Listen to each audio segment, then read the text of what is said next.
Welcome to our podcast. My name is Ronan Donoghue, and my friend, or aka comrade, Phil Duffy is the other voice you'll hear. We'd just like to thank you for listening to our podcast, and we'd also like to point out that any views expressed here are our own, and there are probably many things we get wrong in terms of facts and so forth. But if anyone is concerned, they can let us know and we'll correct them. So with that said, let's go on with our podcast. Okay, so we have a habit in the past of drifting into lots of different subjects, and maybe we should sort of focus a little bit more on one subject and try and not drift off it as best we can. Yeah, possibly. So, what about engineering? Well, this is what I'm... Okay, so what I was thinking there was of different things, I suppose, that are, I guess, interest us, you know? And, that was one thing I thought about, like, engineering disasters. Yeah. Because there's a lot of human factors there, too. It's an interesting... there's a lot of interest there. There is, yeah. So, that's what I thought. Maybe we could talk about that. I was reading a book by Ken Follett. And he's lots of stories that they're based around the Crusades. Well, not around the Crusades, around that time. So 1130s, 1140s. Right. And specifically his books go into the construction of cathedrals. Okay. And I sent my dad a picture of Winchester Cathedral, which I think is built in 12 something. Okay. And I sent it to Dad, who's a civil engineer, and I said, "Isn't this amazing, this thing is standing 800 and something years later?" Yeah. And he said, "Well, it is." He says, "But what you don't know is about 98% of them fell down." And it was only through trial and error that the ones, that the few of them stayed up. And that's it. But most towns had their own cathedrals which just fell down about 2 years after they were built, Yeah. And on that vein, actually, people say, like, I wonder, Yuri Gagarin, first Russian man in space. Yeah. Exactly, yeah. Like, all the American ones were blow up in full public view. And I wonder whether there are a few Russian cosmonaut corpses floating around the Earth. But your man, Ken Follett, if you do get trying to read the books, they're very good because they have a good story. It's like that type of book where there's a lot of research, but there's a fictional story going on at the same time. You know what I mean? You know what? That's historical fiction. Historical fiction, It's very good. Just a quick thing, Robert Harris is one of the best. The guy who did Fatherland, brilliant. I just read his book called Precipice, and it's really good. It's set around the first year or two, the lead up to and the begining of World War One. Okay. And it's Asquith, the Liberal Prime Minister. Yeah. And the nugget of truth is he had there's a bunch of letters he wrote to this young woman that he was having a kind of an affair with, and he was known for this. Bit Cheeky of Bill Binks. Clinton, absolutely. And they create a story around it, but it's actually a very good book, But one thing that was in the follow-up book was about one of the reasons that a lot of them fell down. They didn't take into account the wind. So it was only when the architects, or they were called the master builders, when they went up to the top, which they seldomly did because they used to do like the sort of architecture and guidance. Yeah, they started seeing cracks, and they couldn't figure out why the cracks were happening, and they thought it was the weight of the roof. Yeah. And they forever trying to change the weight of the roof to try and get rid of the crack until one guy figured out this is actually caused by the wind. You're not accounting for the force of the wind. Yes, and the wind up there is so much stronger than it is on the ground, obviously, which you wouldn't think back in those days. You'd think the wind would be stronger down on the ground. Well, or maybe you might think there's a huge difference. Yeah. You know. So what they did is they put in these things called flying buttresses. Oh yeah. You see the very kind of gothic. I know the thing. 100%. And then what that did is that spread the load from the stone to buttresses further out from the cathedral, which meant that it could take the weight or the force of the wind. Yeah. And then that was a huge breakthrough in terms of structurally keeping them up. What they recognised was they had to account for the force of the wind. Yeah. Yeah, interesting. Yeah, which is something the Romans never thought about that. Yeah. Really, in terms of, well, they used different arches, but it was a fascinating breakthrough, and it was like one of the biggest breakthrough cathedral-wise was Saint Denis in Paris, or Saint Denis. By the way, do you know why he's a saint? Why? He got beheaded in Montparnasse. That was a bit careless. He's a bit careless. And then he picked up his head and walked out to the countryside. All right. And there was loads of witnesses to it. Now, as a doctor, could you, even though there's loads of witnesses, I think I'd sooner believe Donald Trump. Would you? But that's why he's a saint. He was the first bishop of Paris. And interesting. Yeah, so anyway, the cathedral was built on behalf of his name, obviously. Okay. And that was a huge breakthrough with the flying buttresses and also the pointed arches, which then could open a huge, much more space. Because and probably also have a much bigger open interior. That's right. I mean? Yeah. And then let more light in, because if you look at a standard arch, the distance between the midpoint of the arch and the height of the arch is the radius only, whereas the pointed arch you go up much further. So therefore, therefore you can have a lot more space to put things in and windows and stuff. Yeah. Oh. So that was my cathedral engineering. As Dad said, 98% of them fell down. That's true. Which I think is great. Trial and error. Exactly, unbelievable. Yeah. It was only a few peasants got killed. Actually, nothing to worry about. Again, one of the things I thought of a few different examples of these engineering disasters, if you like, or one which involved cracking due to a lack of knowledge was the world's first jet passenger airliner, which was the de Havilland Comet. Oh yes, was that British or American? Yep, British. And this is the thing. Britain really blew it. They had a big lead in a lot of areas of avionics or aviation, particularly like the Comet went into service, say, 52. Was that because of the square windows? Apparently not entirely, okay. But that was part of it. Right. And so, I mean, it beat the 707 or something, which is the kind of was basically the set the design, if you like, for jet airliners. Wow. Well, it was the 707 is a better aircraft, definitely. Yeah. Okay. No matter what. But what happened was, so they had these 1952, 7 years after World War II, they had the jet airliners, and they were flying them as far as Johannesburg and everything. Wow. And then a few of them disappeared and fell out of the sky, and they had to burn them. And ultimately, they found it was due to fatigue cracking in the. So in other words, here was all new technology. Pressurized. Yep. All metal construction. Yeah. Which was a fairly new thing. A lot of planes up to then had fabric bits and stuff. Good old Irish linen from Belfast. Yeah, that's right. Yeah. But so what they didn't account for was every time the plane went through a cycle, i.e., started up, pressurize it, fly, land, depressurize it. You can imagine that pressurization cycle is each time is stressing and stretching the structure. So, and then you mentioned the square windows, and you're right. So they had these big windows, right? Nice view, I'm sure. Well, there you go. Come and look at our big windows. And you can hold on to one as you fall from 30,000 feet. Yeah. But so what happened was that was a problem as well, because the crack, it wasn't so much the square window that caused it, but if a crack happened, right, and it met a window, failure. Whereas if you had a round window, you had better chance of maybe it not failing. So did they crash or did they fall apart? Oh, I think it was like explosive decompression. Holy shit. No, the opposite of that. In other words, you had implosions. No, it'd be an explosion. Explosion, of course, yeah. It'd be because it's higher pressure than outside. It was a disaster. And so what happened was... Big casualties? Or was they... Well, I think there was about three of them. So, and each one might have been 50, 60 people on board, but there was no survivors. I believe, didn't the Queen have one? I think that was in one reason. The Queen was on one. Oh, the Queen went on a flight on one of these comets, and... she'd gone on a later flight, because that was the thing. It was after a certain number of flights, they failed. Wow. Okay. They did fix it. Was it a pretty small number of flights relative to the cost of the plane? Like, was it after? Probably, because it was in a year or two of entering service. Oh my God. I mean, it didn't last long, and it was out of service. Yeah.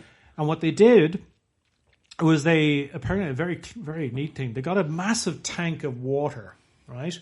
And they put a fuselage into it, and they pressurized it, depressurized it until it burst open. Good. And because it was a tank of water, it didn't go everywhere, so they were able to see where it failed. Yeah.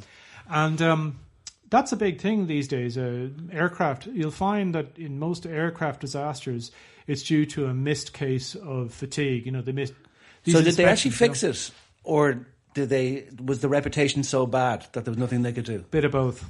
So what happened was they obviously lost their lead because they had to take it out of service. And I think within 2 or 3 years, they'd re-engineered it. Wow. And the subsequent aircraft was called the Comet 4. I think it was the 3. Anyway, but whatever, the 4. And it was bigger, more advanced, looked kind of the same, but also round windows and much more reinforced fuselage, all that stuff.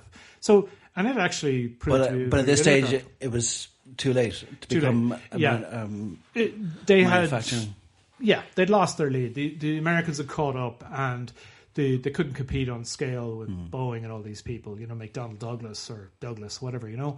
So, so therefore, most subsequent British airliners, and there were a few, were all kind of like, like niche products. They never sold in big numbers compared to the Americans. You know what I mean? It's like the Boeing 747 or 737 MAX. Oh, well, that's another engineering disaster. That had I believe Ryanair now, which is an Irish airline, but it's they have they're still going with it, and I think they're flying them at the moment. I've been on one. Have you? Yeah. Jesus, I mean, twice. 2 planes is like from 2 planes from what's the phrase from. Flying accidents as opposed to pilot error, or structural accidents, I should say. Is this system? Apparently, there's nothing wrong with the plane itself. Yeah. But if you introduce a substantially changed or new plane, your pilots have to be retrained. Yeah. And big airlines like Ryanair and Southwest in the States, were saying, it'd be great if you could.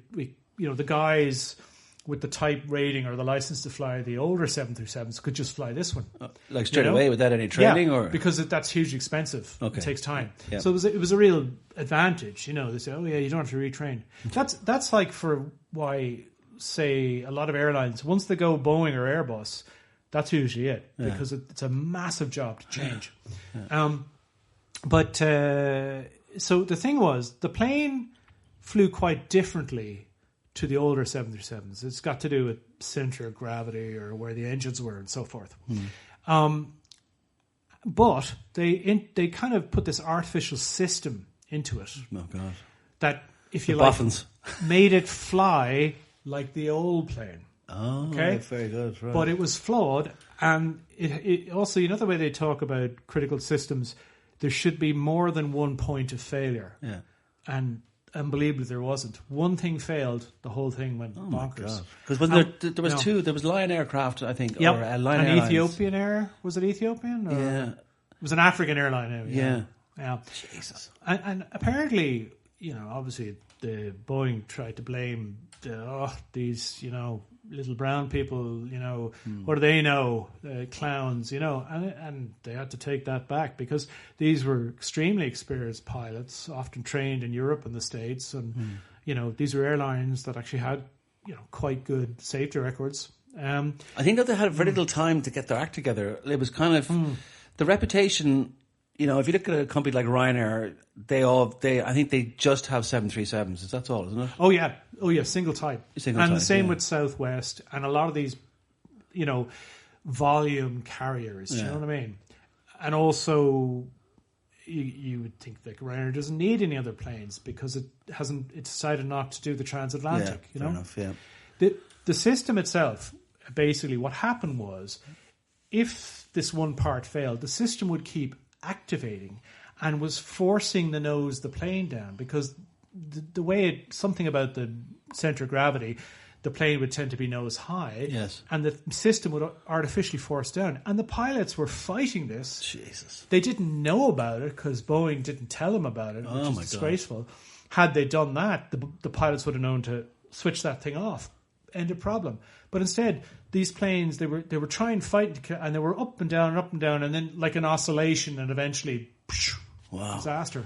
It's a fascinating thing when you see next to a window on especially a very heavy plane. Oh yeah. And you look at the end of the wing on the wingtip, and just as it's taking off, the distance the wingtip goes. Oh, deflection. Yeah. Up in the air. Oh yeah. Before it carries the full weight. It's a fascinating. Like next time you're on a plane, just look at it, and you look at the wing bending, and you go, Jesus. I mean, it's just unbelievable, you know. It's interesting that they're designed, obviously, to the TARS. Yeah. Although I did see a clip on social media there a couple of weeks ago. One of the brand new Aer Lingus planes, these long-range A320s or whatever, came into Dublin Airport. Oh, the touchdown. I think it was weather-related. Did you see that? I thought, yeah. The joke was, he must have been a US Navy pilot, because that's how you land on an aircraft carrier. Yeah. But basically, they have to... It's in the hangar still, pretty badly damaged, you know. As there was another clip, and I'm not saying anything bad about Ryanair, but there was a clip of Ryanair making a perfect landing, and that went viral because it's the first time that Ryanair have made a perfect landing that it doesn't smack down the runway, and like the noise it makes and everything like that. You know. Do you know? To be fair, I have to be fair, I suppose. I used to hate Ryanair. I mean, I was refused on a flight for like being 1 minute late for checking in one time, and then they went and gave my seat to the guy standing there on standby. I was like, for Christ's sake, for about 5 times extra the price. Oh yeah. I mean, they were assholes. But I have flown them once or twice in recent years, and I think they're okay. Obviously, something goes wrong, they're assholes. But if you just kind of, I think we were so used to the old system that, you know, they put you up in hotels or all that stuff. Oh yeah. And Ryanair changed the rule, or even if you're late, they'd say, we'll put you on like the next flight or something. Yeah. And Ryanair just changed the rules, and they said, this is our way, and I think it just took us a long time to get used to it. So now you do go 2 hours early. Now you're never late for your flight, you know, like I actually learned the hard way. I remember being outside having a fag, thinking, should probably hang on, and then I go to the any gate. American listeners, sorry, about a cigarette. But then you'd go there and you'd see your bag coming out, and it was like, no, screw you, you were late, and sorry about that, you're not getting on the flight. See you, mate. Yeah, and I remember the worst thing they ever did. Jesus, in Beauvais. Oh yeah, we had booked a flight from Paris. That's to Porto. Paris, yeah. Paris, Frankfurt. It's to Paris, as say Athlone is to Dublin. And they put the flight cost €1 each. Yeah. Smiler, my friend, had booked it, but we were going from Paris to Porto and then Porto to Dublin because it was after the World Cup. Oh, so it was the only way of getting back for cheap. And they cancelled our flight, and I promise you, year one came out and she gave us the €1 each back. Oh, bloody hell! And we were like, "Are you serious?" And she says, "Yeah." Sorry. Anyway, contract is you paid us a €1 to fly you. Yeah. We can't fly you. There's your euro back. Oh my God! And it cost us £500 each to get home. We had to get the train to London and then a flight from London. Oh my God! And it cost us. And to my day, that was about 2005. I swore I'd never fly Ryanair again. I know. but now I'm the same as you. I've gone back to them. Well, and they seem to be a bit better. Yeah, you know. I mean, if there's say there's a choice, and Aer Lingus do the same route or some other airline, and they're similarly priced, I'll go with them. Yeah. But the most recent time I flew them, I went over to Liverpool last September. Yeah. Jesus, does that flight even get up to 8,000 feet? Oh, it's ridiculous. I mean, it basically takes off, gets up to altitude, and then about 5 minutes later starts going down again. You know it doesn't go up to 36,000, does it? Probably not, but I'm sure it has to get to a certain level, like a flight like an official level. I suppose, It can't go sort of low level Tomcat style over the Irish Sea. A couple of 100 feet. Oh yeah, kicking up the waves behind it. Yeah. But it was kind of funny because I went over with two really good pals from college to visit another friend of ours from college who lives there. And of course, I think it was either on the way back or the way there. We're walking to the plane and I'm looking at it and going, that's a Max. Yeah. Oh, really? And I said it to the two other guys, like, that's the plane that clashed all the time. And they were like, for God's sakes, don't be telling us that. I remember going to Paris on a flight once, and it was one of those TriStar things, or the engine on the back. What are they called? Well, there were two. There was a DC-10 and the TriStar. Very similar. Well, I'd say it was DC-10 because it was in Europe. Probably a DC-10, yeah. And I said to one of the lads, God, these things have a great reputation of crashing. Yeah. And he went, what? I'd say per plane type, I think this is one of the highest. Due to one reason, believe it or not. Another design engineering the rudder pin, wasn't it, or something like that? That was one thing, I think, for one of them. But in particular, the early crashes DC-10s, and they were received really positively, because they were in between. People didn't want the size of a jumbo jet, but they needed more than a 707. This is right in the middle. Yeah. So what happened was the cargo hatch on the lower part of the aircraft opened outwards and up, because if you do that, it's more space inside. Yeah. Otherwise, you have to leave space behind for the door to open inwards. But of course, if the door opens inwards, it means that the pressure keeps it shut. Whereas if it opens outwards, but you can design for that. Except they didn't. Well, they did. Yeah. But the mistake was lack of training of ground staff and a lack of a sort of a positive indicator that it was locked properly. So if the door was anyway off, you know the way you might be screwing a bulb in, and if you get it, or a screw in, and if it's slightly off, you force it and you get in, but you're better off backing off. Same thing.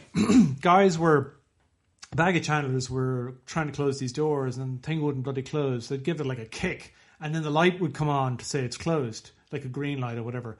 But it actually wasn't. It wasn't properly latched. So these planes would take off, and as they're getting up to altitude, and as the pressure increases, the doors blew off. Yeah. Took most of the lower part of the aircraft with it, and therefore all the control wires, everything. Yeah. So they're doomed it. I always think the Tanzan ship. What was that called? Was ridiculous, wasn't it? The Herald Free Enterprise. Yeah, yeah, and there was one guy whose job was supposed to be to close the door on the bow. Yeah, and he was asleep. So the skipper left. It was some ridiculous thing like this. The skipper left, assuming that your man had closed the door, but your man was asleep. And he was having a quick break or something like that. Double checking or anything. Or no camera even at the door. So at least the skipper in the bridge can look at the door. But you know the way, even to yes, a camera, but even to, what amazed me with that is, why would you even, back away from the dock until the door is closed? I know, yeah. Because they do now. I mean, I think the skipper had assumed that the door was closed. I know. Because it was like, okay, we're all going. So most of the crew, 99% of the crew make an ass out of you and me. Yeah, would be actually ready to go. Yeah. Except for this one guy is having a kip. Jeez. And he didn't close the doors. And bang, and she went over in seconds. That's right, because that's the other thing is with ferries, is the whole car deck is one open space. Yeah. So if water gets in there, it flows the length of the ship. And whereas I think ideally, I don't know if they do this anymore, or if they do it with newer ferries, to have movable kind of bulkheads that come down and separate up the compartments. There was a very famous crash, or infamous to say, the Estonia up in it was going from Estonia to Finland or Sweden. Now they think it hit a submarine. They can't really explain what the hell happened, but there's very good YouTube footage if you listen to it of the conversation. Now there's no visual footage. But it's a conversation between somebody on the Estonia doing the Mayday, Mayday, Mayday. Oh, and then crew person. Yeah, and then you have ships in the area answering back. And they're speaking English at first, which you have to speak. Yeah. But your man is in such a panic. He asks one of the guys, do you speak Finnish? And he says, yeah. So then the conversation's in Finnish. And he says, we're listing 40 degrees. The lights have gone off. Wow.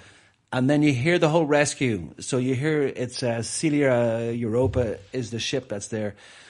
And suddenly these ships come along and they say, hang on a second, where's this ferry gone? It was It went here. over. It was here.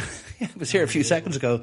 Yeah. And then suddenly they look out, they see bodies and stuff because it's all about 2 a.m., 3 a.m. Can you imagine how long you'd last in the Baltic? Yeah. Well, it's people always say about the Titanic. I think the minimum you had to live was an hour and a half. The ship went down at 2:40. Really? In the cold water? The ship went down at 2:20. Yeah.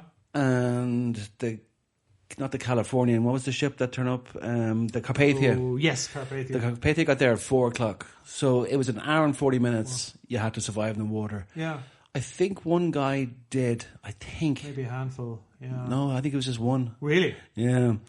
No. But I always say to people, if you're out walking on what you consider one of the coldest days or coldest nights of the year, imagine you're so cold and now you have to get into 2-degree water for an hour and 40 minutes. Think about that. I know. That's it. Game over. Yeah, and you're thinking, not a chance, Actually, when I was thinking of things of engineering disasters, back to that. I thought of, yeah, exactly. It's only been 20 minutes. The Titanic, but in fairness, do you know the rest is history? Like that was a fluke. The rest is history did a great few episodes on it, and in fact, it was actually quite good by the standards of the time, and it wasn't. The thing about it wasn't the shipbuilder. The regulations didn't specify you had to have enough lifeboats straight on the ship. Well, it was done by tonnage, not by people. I know, madness. Yeah. And in fact, Harlan Wolff, there were more lifeboats on it than there needed to be. There could have been even fewer. I think that famous line from the film, which I don't know if it's true, but the captain turns around and he says, "Well, Mr. Ismay, I do believe you will get your headlines." Remember that great line? Captain Smith said that. Who knows? Yeah. And it's kind of like... But from a structural point of view, that ship was brilliant with the whole bulkheads. It was just the way it hit the iceberg. The chances of that happening... If they had hit it head on... Yeah, they would have damaged it, but so what? Well, they would have stayed afloat. But it was the fact that they tried to steer away and they almost made it, but then the whole side of the ship got ruptured. Yeah. I suppose that's one engineering design flaw. Apparently it had quite a small rudder for the size of the ship. So a bigger rudder would have helped too. If you think about it, shipping, what chances are there that a ship accident is rubbing the side of nearly half the ship, so 300 feet, rubbing the side of another ship. Another ship would bounce off you, or you'd bounce off it. Yeah. The chances of it sliding bow on for 300 feet is tiny. Yeah. But they didn't think of like an iceberg. Yeah, which the iceberg, by the way, I think its weight was about 20 times at least more than the ship. Oh, yeah. Yeah. And plus what was on top, you see, and I suppose what they steered to avoid... They avoided what was above the water, but then underneath the water it was sticking out, if you like. I always think about time. People say, what's in 15 minutes? But the ship hit the iceberg at 11:40. The guy in the Californian, who was 10 miles away, the Marconi guy, he went off duty at 11:30, 10 minutes before the ship hit. Yeah, really? That's it. He went to bed and he turned his Marconi off. And it was amazing, the captain of that ship... Because for 2 hours, they were looking at all these lights and flares. Yeah. And stupidly, they were saying, why would a ship like that be putting flares up? In other words, sure, it's unsinkable. Well, it was kind of like, they thought they were having a party or something like that. Yeah, oh, right. And they even saw the listing of the ship. It was like, there's a quote in the Walter Lord book, A Night to Remember. It's probably the best book. It's written in the 50s. And the guy on watch on the Californian, which was looking at the Titanic sinking, he even says, God, she's quite queer in the water now. It's kind of like... Unfortunate use of words, but after seeing all the flares, right? It just didn't, and all he had to go down... He told the captain twice, and the captain said, well, try and do Morse code with the Morse lamps. Yeah. All they had to do was wake the Marconi guy up and say, just have a quick listen and see what's going on. And... that ship would have been over within an hour. Yeah. Probably could have taken everybody. Imagine. Everybody. It's interesting because, it's interesting. These things are not usually just one thing. Yeah. It was a litany. And actually, after this disaster, what it established was actual sea lanes as opposed to just willy-nilly making a cross. Yeah. And they also, was it the International Ice Patrol or something? Ice Patrol, yeah. Yeah, to monitor. They used to sail, there's two arcs, obviously. There's the southern arc and the northern arc. Yeah. And they used the northern arc during summertime, obviously. But they used the southern arc during, it's the opposite. They use the southern arc when the icebergs are melting, obviously. Oh, right, because they're coming down further away. They're coming down south. Yeah, they're coming down the Labrador Current. Yep. But there was no real routes, I've done any time I've done ocean sailing or sailing up and down coasts. Yeah. There's specific routes, and they're called TSSs. They're something shipping separated shipping zones. Okay. So a big one is A Coruña of northern Spain. Oh, yeah. So all ships coming up have to go on the left-hand side, and all ships going down are on the right-hand side. Okay. So ships get into their lanes, and it's generally for junctions and places like that.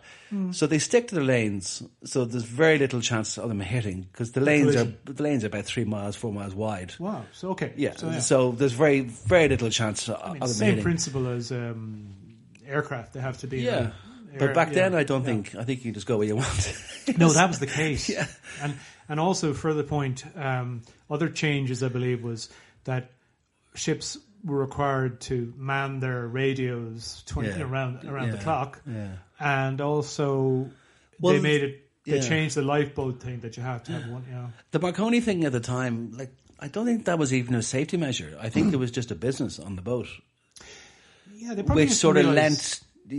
which would help out. Yeah. But I genuinely think it wasn't meant to be a safety thing, like a safety feature. We have a radio wireless just in case. It was probably like a novelty, I guess TV would have been 30 years later. It was just like this. This will never take off. Like this tiny picture in the corner, But think about it. We do all our texting now and all that stuff. But think about texting somebody in New York from the middle of the Atlantic Ocean. I know. In 1912. That must have been amazing. Well, actually, I had something similar in the sense that I flew to the States with Delta last year, and it's really good. They have actual internet on the plane that works, and it's free. You just log in when you land up. Really? So all the way across the Atlantic, you can't stream. It won't let you do that. But yeah, fair enough. I was WhatsApping people from 36,000 feet. Yeah, that's over great. the Azores or whatever. Yeah. So technology can be amazing, Yeah, I think if you look at, what was that bridge in the States called? I think it was called the Silver Bridge. Oh, the Tacoma Narrows Bridge. Say that again. Tacoma, as in Tacoma. Yeah. So it was south. It was in Washington State, not far from Seattle. Yeah. And it was, the way there's a lot of island bits there, so it was connecting the mainland with. Okay. So, yeah. And this bridge was, at the time of its building, it was I think the third longest in the world after. When are we talking? 1940. Okay. Well, it opened in 1940. I guess they started a year or two earlier. Yeah. So just prior to the US entering World War II. And I think only the Golden Gate and another American bridge were longer. So, it's quite the wonder of the world kind of thing. But apparently, even while it was under construction, it tended to flex, twist lengthwise, And so much so that all the workers nicknamed it Galloping Gertie, and it was actually a bit of an attraction, people would walk or drive across it like a fairground ride. It's a bit of a laugh. Yeah, but within a couple of months, so I think it opened during the summer. By November, one particularly in November, the wind got up to 40 miles an hour, which isn't exactly a hurricane. Okay, it's not the worst. And it started flexing even more than usual, and then of course the amplitude increased. Harmonics going up and up and up. Yeah, and it's all on camera. They caught it all on film. You can see it the moment it collapses and the roadway falls into the water. You know? So by the end of it, you couldn't stand on the bridge. You'd be thrown off, would you? Oh, no. I mean, like, they had to abandon it. And I think Jesus. the only victim, like, death was an unfortunate Cocker Spaniel called Tubby, who was left somehow in... if you look at the film at the time, there's a single car stuck in the middle of the bridge. That's obviously the car. The guy had to abandon the car. Yeah. I'm like, Jesus Christ, if I had to abandon the car, I'd grab the bloody dog. Anyway, so... Maybe you want to get rid of the dog. I know. Like maybe he pissed on the rug too many times. Yeah. But so the cause was they didn't take into account... Like, a bit like I was thinking, or the first thing we talked about, the Cathedral, they didn't take into account the wind. Coming down the channel, was it? Yeah. Or wow. And hitting... So the edge, if you like, the sides of the bridge, like the roadway, were just, steel, or there was no holes, or they were just straight on. Yeah. So the wind was hitting it and moving the bridge.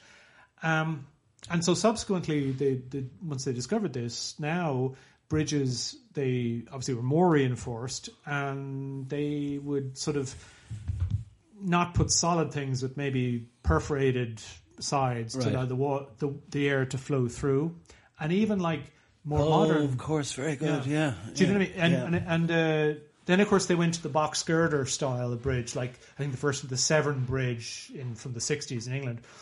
And apparently, if you look at them in sort of, say you were to cut a thing and look at the profile of it, it's like almost like an airplane wing. Wow! So it allows the air to flow over. Very good. Over and under, and not affect it. Because the ones there's a huge bridge they built up. Is it between Norway and Sweden? Oh, no, is it Denmark? It's like 30 miles Denmark long or Sweden? something. It's 30 miles long or something. Like it's something like that. It's a huge bridge. I think it's Denmark and Sweden between Malmo and Copenhagen. I think. Okay. Yeah. Bloody hell. But it's not like one continuous span. They do have, if you like, a bit in the middle, which is where I guess the shipping channel is, which is a large, one of those cable-stayed bridge, which I think look really cool, But that's and they must have little islands like petrol stations or something. Do they? For people to stop off at, or they did. They do. I think because I think part of it's tunneled. So if you like, I guess they tunneled and then created their artificial island that the tunnel comes out into, and then onto a bridge. Yeah. It's really cool.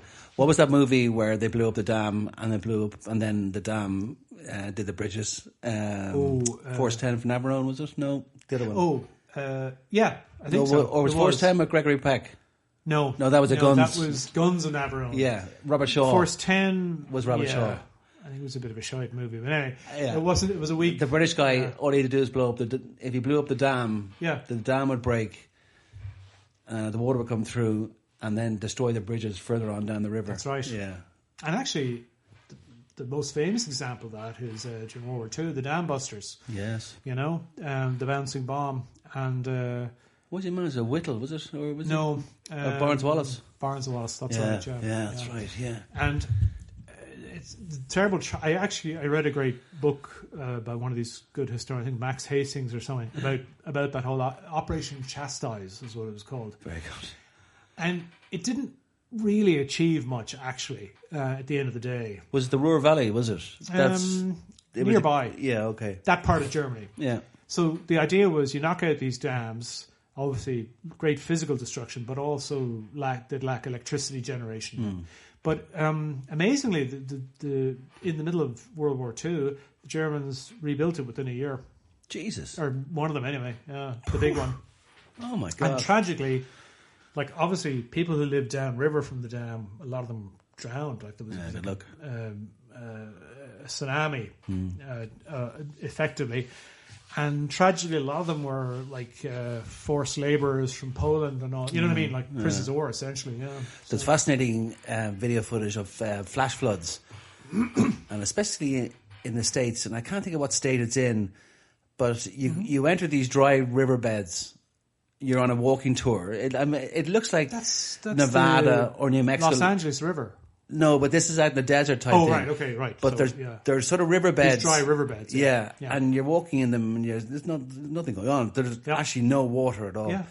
But it rains about 30 miles upstream. Yep. Or up in the mountains, the snow melts. Yeah. And then suddenly you hear this rumbling noise.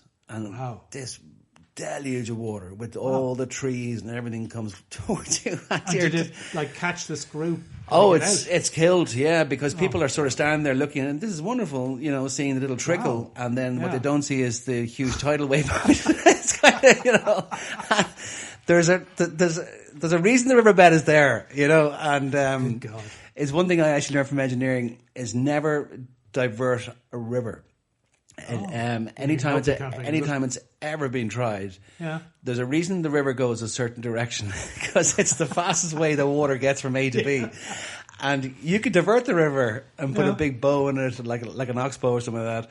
Yeah. And thinking, oh yeah, we'll put a town here or a factory here, and it mightn't happen for 20 years or 30 years or 40 years, but 45th year, some Man's rain. Hubris. Exactly. Yeah. That's another engineering disaster, if you like, is the city of New Orleans and Katrina. Yeah. Because the levees failed. Yeah. The funny thing was, I watched a couple of documentaries of it recently, and I remember it at the time as well. The hurricane hit, a bit of damage, of course, a lot of damage, and ripped the roof off the stadium. Was it a big hurricane, relatively speaking? Oh, huge. It was Katrina was one of the bigger ones of the century so far, I guess. Yep. And it passed over. And I thought, oh, thank God, it wasn't as bad as we thought. Oh, really? And then the levees failed and drowned the city, and lots of people died, and it was a really poor response to the emergency. It was a whole FEMA thing or whatever. Water. Yeah, and I mean, there wasn't the urgency. It was a documentary, and actually it was sort of African American black guy who was the senior general in charge. It's brilliant to listen to. It was just like, as we would say, effing and jeffing. He wasn't holding back in the language, but he was really good. And of course, he was understanding of the fact that most of the people affected by this were like the poor, mostly black population in the shit areas of the city. And the old story was, well, there wasn't that much like they were begging to say, we need more helicopters, and and they said, like, geez, you've all the helicopters you want in Iraq. We need them here in the United States. Come on. So very poor. But again, the problem there was, well, in a sense, the levees, as designed and as first built, were probably fit for purpose. But again, they didn't maintain them. Okay. So they were, which is a big problem all over the States. Apparently there's a ridiculous number of bridges that are at serious risk of falling down. They just don't look after their infrastructure anymore. Well, I think the roads as well and all that stuff, they do need to be all done again. As far as I know, there's a huge infrastructure project needs to happen in the States, because everything's about 50, 60 years old and hasn't been touched. Yeah. The Tay Bridge. Yeah, that was another famous disaster. Well, what happened there? It was that weather. Yeah. So, I never actually been to Scotland. Yeah. Oddly enough. No. Jesus. Never been. Been a lot of places. Never been to Scotland. You should go. It's beautiful. Yeah, no, myself and Liz are thinking maybe Edinburgh's a beautiful city. Yeah. Yeah, or as an American tourist would say, Edinburgh. Edinburgh. So I think this is carried the railway over the Tay Estuary, I guess. And obviously it was a Victorian marvel of engineering. And, from the pictures I've seen of it, it's this tall trestle structure. So you had all these, I guess, pilings across the estuary, and each one of them a kind of a box girder going up or a lattice work, and then the train on top. Spectacular sight, I think. Yeah, I'd say so. At the time. Yeah. But of course, it was not capable of adverse forces. Like, it was fine in good weather, but that was a stormy night, and the waves, the wind, it collapsed. Nature. And sadly, a train was heading across it when it collapsed. There was a lot dead. I think I told you this, but as far as I know, Karl Marx and Friedrich Engels were supposed to be on that train. They were supposed to be on that train. But they were arguing so much that they missed the train, and the bloody train crashed without them on it. Talk about a sliding door moment in history. That means that somebody else, say someone who could have talked to Marx, changed his ideas completely, and had lovely ideas, was probably on the train, and he's dead. So we'll look after the workers, but we won't totally destroy business as well. Yeah, I know. But, so it's Brunel contributed quite a lot in the Irish Railways. Dargan is the main man. If you're ever in Dublin, outside Dáil Éireann, there's a statue of Dargan, and Dargan is the man. William Dargan? William Dargan, yeah. He's the man really considering he was a breakthrough with Irish Railways in terms of construction. But Brunel helped out, obviously. He built quite a few things. One of his bridges between Bray and Greystones, which is the outskirts of Dublin, that fell one night. Really? The sea took it. Yeah. No way. If you're ever on the train from Bray to Greystones, you'll notice there's a track you're on, and then about 20 yards to the left in the direction of the sea, there's another track. Like the old. Track. That's the old track, and that used to be you'll see it quite clearly because you see it. You see an old tunnel, and then when you come out of the tunnel, there's a huge gap, obviously. But that was where that bridge was. Imagine. And one night the sea took the bridge. Isn't that amazing? Yeah. Was there any? No. Any deaths? But no. But it just goes to show you somebody who's sort of considered one of the greatest engineers in the world. You're just taking on nature, and it's kind of like, I think, as far as I know, the Dutch built their dams. Is it? No, what do you call, not dams? What are they called? Dikes. Dikes. They account now for one Go on there and put your finger in that dike. Yeah, exactly. I think they account for 1 in 1,000-year event. Really? Yeah. Wow. So that's how good they are. So whatever phenomenon will happen, it's stretched out that far. So this thing is just going to work. Of course. Until you get... one thing that maybe, I guess, they're working on now, maybe they didn't foresee at the time, is, climate change and increased intensity of storms and so forth. But, no, actually another, in my, if you like, research for this topic, another dreadful example of debacle of engineering was 1981 Oklahoma City. I think it was the Hyatt Hotel or Hyatt, So this is a brand new hotel. It was only open a few months. Yep. And you this which was common at the time, these hotels, they had these massive atriums, like 10, 15 stories high. Oh yeah. Like the movie with Mel Brooks, High Anxiety. Yes. And he's desperately, he's got up, he's like, oh my God. He said, I simply said I want to be on the ground floor. Anyway, so this big open space, but obviously to connect the floors, if you like, the corridors, they had these walkways going across. Yes. Yeah. And I saw a documentary about it because ultimately there was, I don't know, some party on, or whatever. So you had people below these things dining, and then you had, each walkway was full of people. That's right. And they failed. And was over 100 people killed. I remember looking at the structure of that. They were held up by hardly anything. Honestly, it was like built for 3 people to cross at the same time or something. Apparently, they would have failed at 30% of the late. They would have failed no matter what. This just probably accelerated it. This party, Yeah. And what was interesting was the original design had a single piece, one continuous piece of steel, if you like, supporting this walkway and the one below it, right? But that was how it was designed. The engineers did that. But then the people building it and the people translating it into real life and the company that made the steel were all saying, oh, it's too difficult to do, or how are we going to get the threaded bit in the middle through that hole? So ultimately what happened was you had the steel, the support from the roof to the higher walkway. Yeah. And then the lower walkway was a separate piece, if you like. And so therefore that walkway, all the way to that walkway, was being placed on the one above. Yeah. So that, it was... so the one with the roof was taking twice the weight. Yeah, it doubled the load. Jeez. And... idiots not to see that. Oh, fools, Yeah. So I'm sure there was some lawsuits on that one. There was, I'm sure, yeah. But, it's fascinating in a way. I suppose... it's part of the human experience. You make mistakes, and the important thing is that you learn from them. Yeah, you know what I mean. Yeah. Which is why, even go back to airplanes, every crash, as far as I know, you have more chance to be killed by a donkey than an airplane crash. Yeah. But I think the reason it is so safe because after every crash, they have these. They find out why.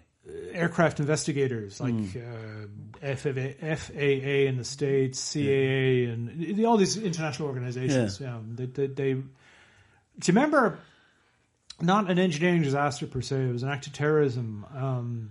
There was an Air India jumbo was blown up by a bomb off the coast of West Cork. That's right. They had to bring all the bobbies in. I think there's a monument down there to it. That's right. Yeah. I think you told me that. But what I read about it was that all the wreckage that they could find, they collected. They tried to get as much wreckage as they can out of the sea, and they brought it ashore. I think in Ireland, and in a gymnasium or a big open space, and tried to, if you like, put all the pieces together, obviously not to rebuild a plane, but just to see where everything was.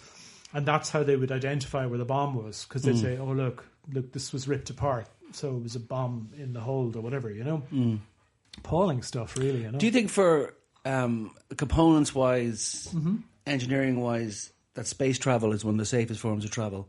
If you think about what is in a rocket, all the energy, like that thing, as far as I know, I was watching one of them launch, and it was in 24 seconds, it uses the same amount of liquid as in a swimming pool. Wow.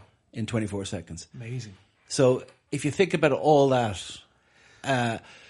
components-wise, like there hasn't been many accidents.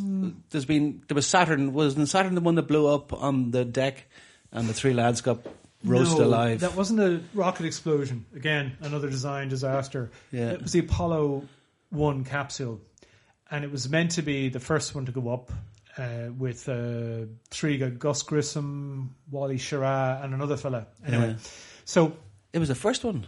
It was meant to be the first flight. That was Apollo 1. Jesus. And the problem was, obviously, to try and make it simpler, save money, I suppose, and more importantly, save weight. The inside the capsule was a 100% pure oxygen environment. No. Which is crazy because, obviously, the fire risk. So what happened was it was called, I think, a plugs-in test. In other words, it was basically they did everything but launch the thing. Okay. So the astronauts got in there, they closed it all up, everything. Another fault was the hatch had to be opened like with a spanner as opposed to pull a lever. Oh no! So in an emergency, you couldn't get out. Well, you just couldn't. Yeah. And so what happened was electrical short. What the three guys are in there, they're running through tests and they're talking to mission control, and there was an electrical fire broke out. Inside the capsule? Inside a closed capsule with 100% oxygen. Oh my God. And it's dreadful. They were basically cooked alive. Oh and my God. Horrendous. But yeah, that was it. But I mean, again, had that not happened, they would have kept with that system. Well, you could have had Neil Armstrong and Buzz Aldrin and Michael Collins on the way to the moon, and halfway there they have a fire, and suddenly they're gone. Yeah. Madness.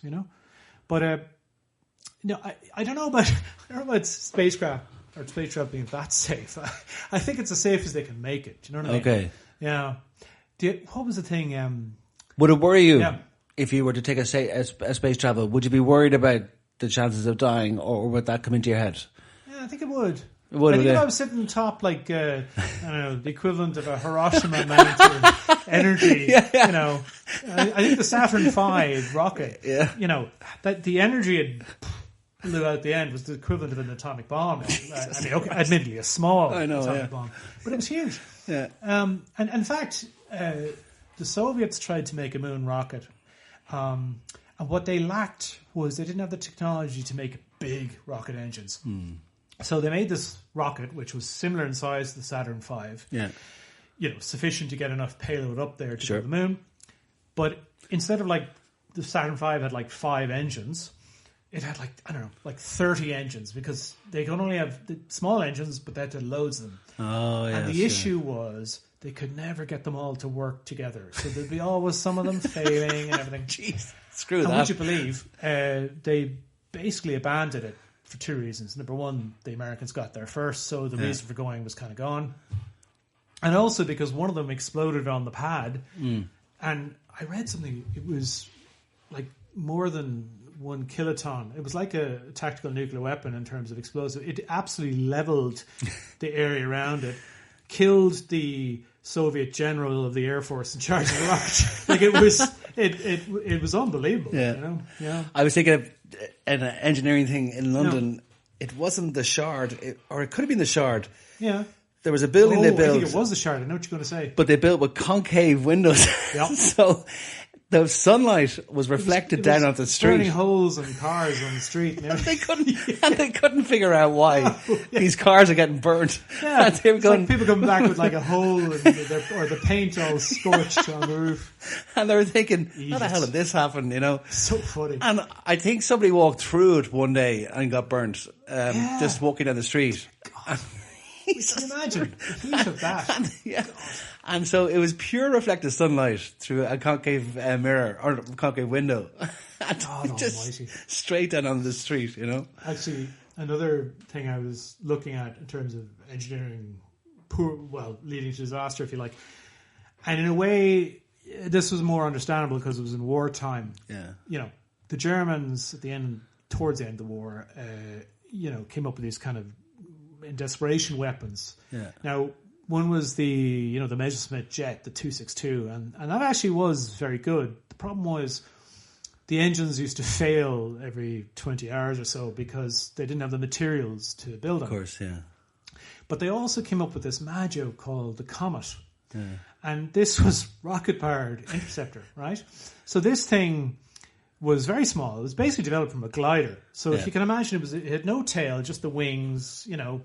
So the brave or foolish or, Nazi guy get into it to, they see the B-17s overset, right, go. Yeah. So this was rocket powered. So it would roar down through a field and it would take off. And because it was so small that they couldn't figure out to have landing gear that retracted. So it took off on a kind of a wheeled trolley. And as it took off, this dropped away. Okay. And on landing, there was this like a skid or a ski would come out, clever, yeah. and they'd have to try. Clever, but it was a disaster. More German pilots into the ground. More were killed in accidents in this thing than were killed by Allied fighters. And what was worse, one of the fuels of this thing was basically hydrogen peroxide. No way. Yeah. Oh so if what happens if you were dipped in a vat of you'd just be dissolved. So one horrendous thing. So the one particular test pilot, the thing flipped over on landing, onto its roof. And by the time the crew got there to get him out, he was half dissolved. Oh my! Because God. the residual fuel that was left in the tank kind of spilled all over him. Yeah. I mean, just unbelievable stuff, Brave man, weren't they? Did they even do that? Or foolish? Yeah, I suppose. Or maybe ignorance. No, not ignorance. Would they know about it? It's... They did, but it was life or death. It was a struggle for and particularly, I suppose, if they were believers in Nazism or Hitler, it was existential. We have to do this. Is it true about the design of the Ford Pinto?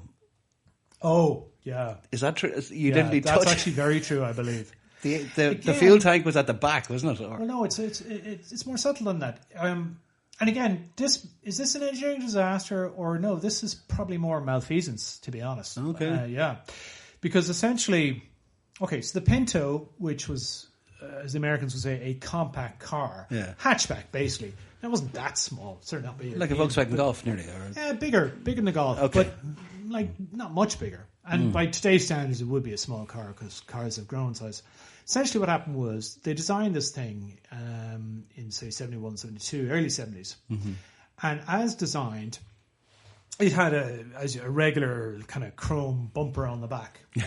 But quite unexpectedly, the Highway Association or whatever in the States brought out this new rule where you had to put bumpers on the car that could withstand a 5 mile an hour impact with no damage. Okay. It was meant to be like a consumer thing, so you're not always trying to you bump your car accidentally while you're parking or something. Yeah. Or okay. Something. It was and of course there was a load of things wrong with this. One of them being I was thinking like, Jesus, I mean, that's not very good for pedestrians. Putting what basically looks like a railway girder across the back of your car. Yeah. And it ruined the look of cars. You should Google, like, say, some... you might have a Mercedes SL, beautiful convertible. Look at the European one in the 70s, lovely, classy. Look at the American one, it looks like there's two massive steel girders on each end. It's horrendous. Jesus. But the thing was, as designed, the Pinto, the fuel tank are usually in the rear of the car, so maybe just behind the rear axle or something. Right. And that was fine, and it would have been fine, except when to put the bigger bumpers on, like a last minute design change, they had to put much longer, heavier bolts in to hold a bumper on. You don't tell me they bolted through the petrol tank. Yeah. And so what they should have done was move the tank further forward, or maybe place sort of like an armoured piece of steel there or something. Yeah. And this was pointed out, I believe, to the board of Ford. And they decided it would be cheaper just to pay damages to the people killed because of this, rather than redesign it. And people were killed. Yeah. Is that amazing? Companies make that choice. Yeah. That it's cheaper to just pay off dead families than fix every car. Now, obviously, and the book was thrown at them, but apparently there was a mom and her kid or something in traffic, rear-ended, up in smoke. You know what I mean? Just unbelievable. It just blew up, did it? Well, yeah, because you had this impact, which obviously would have damaged the car, maybe give it a bit of whiplash or whatever. But instead, no, you get blown up because, say, whatever hits the back of your car, pushes the bumper in, the two bolts go into your fuel tank, boom. Unbelievable. But it still happened today. Not so much in a lethal way, but you remember the whole Volkswagen paid out massive money in fines because they fooled the authorities in California about the emissions. Yeah, basically cheating. Yeah, it's so. I think just to finish off with this, we were talking. This is not so much an engineering disaster; it's a calculation disaster. Yeah. But the British sent a rover to Mars, and as far as I know, they had American components in it and British components. Yeah. But the British components were done in metric. Yeah. And the American was done in the Imperial. Gosh, you'd say this because I sometimes, Neil deGrasse Tyson, the American scientist, he has quite an entertaining podcast. And they talked about that because they had an engineer on. Like, they're the scientists. Then they need to give their ideas to the engineers to make them real. Yeah. So they had a guy, And the engineer was funny. He was saying, like, well, like, you eggheads didn't tell us that it was metric, Did he actually blame it? Well, no, they were both, everyone was at fault. Yeah. For God's sake, I love the way that they only found out when they got there. No, but the thing was, you're 70 million miles later. The thing never got into orbit around Mars because whatever it was meant to hit the brakes and retro rockets and go into orbit. No, because they got their calculation wrong and barely went into Mars like a meteor. Can you imagine working on the project for 10 years? Jesus. And the last bit is just you're seeing your dreams heading towards the planet. I saw that. That was seen in real time a couple of years ago on Sky News. I haven't been watching it. Branson, Richard Branson. They had Virgin Galactic, is it? Well, that's yes, but this particular one was like an offshoot of it, where they had one of Virgin 747, a big full-flight plane, retired, and what they'd done is they'd put a bracket or a pylon underneath one of the wings. Yes. Yeah. And the idea was they had a rocket with a satellite on it. So obviously they'd launch it at altitude as opposed to off the ground. Yeah. So you don't need as much fuel, and it was touted as a way of doing it. But it would have been great if it worked because cheap way of getting things up there. Yeah. Anyway, I just remember they were showing the live test flight and the whole lot, and they went out, and you're looking at the experts, and then we launch it, and then the flipping thing blew up. And that's it. They didn't keep going. Yeah. I'll just finish off. My brother Greg is a fantastic at engineering things. He loves it. Oh yeah. And what they're working on, one of the things he's working on Skynet. Yes, he's going to do us all in. Well, not him working on it, but he's following quite a lot. Is these things called space elevators? Do you ever hear of these? Oh, I do. Yeah, they are amazing. If we get them going, it's basically a piece of string, for want of a better phrase, going right up that goes from Earth up to space. And I read about that. You just the energy from the solar or something like that just pulls all the weight up. Oh yeah. Well, I mean, into space. That is the amazing. Problem is material science isn't there yet. Yeah. I mean, probably you can imagine the forces on that. There's also that, but the coldest and the hottest place on planet Earth is in one of the spheres. It could be the ionosphere or one of the spheres. Yeah, it's the coldest place on Earth and it's the hottest place on Earth. Is in that one sphere.